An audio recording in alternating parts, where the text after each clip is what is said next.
Isa sa mga usaping binigyang diin sa Second Congressional Commission on Education o EDCOM 2 report ay ang malaking bilang ng high school teachers sa bansa na nagtuturo ng subjects na hindi nila specialization.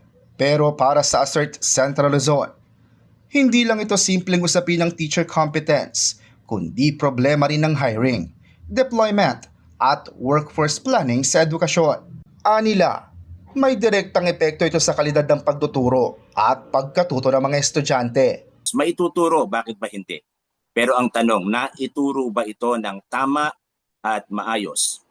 Binigyang diin ni Assert Central Luzon President Arlene James Pagaduan na hindi agad dapat sisihin ng mga guro dahil marami umano sa kanila ang tumatanggap lamang ng available teaching items kahit hindi tugma sa kanilang specialization.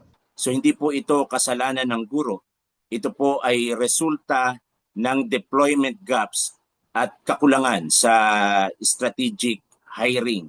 Ipinaliwanag din ng grupo na may subject areas na kulang talaga sa qualified applicants, kaya napipilitang mag-adjust ang ilang paaralan para mapuno ng mga bakanting posisyon. Bilang posibleng solusyon upang mabawasan ang mismatch, isinusulong ng grupo ang pagkakaroon ng mas maayos na teacher mapping at workforce planning. Kabilang dito ang mas maayos na inventory ng let passers at kanilang specializations, targeted scholarship programs, mas malapit na coordination ng teacher education schools at DepEd, at strategic deployment ng mga guro ayon sa pangangailangan ng bawat rehiyon. Dapat na-check din ilan sa mga graduates natin, kung ilan ang mga meron pa tayo sa listahan ng mga ganitong major para nababalanse.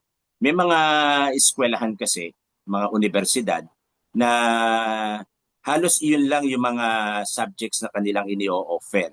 Iginiit din ng grupo na mahalagang palakasin ng teacher education institution sa iba't ibang rehiyon upang hindi lamang nakakonsentrate sa urban centers ang production ng highly specialized teachers.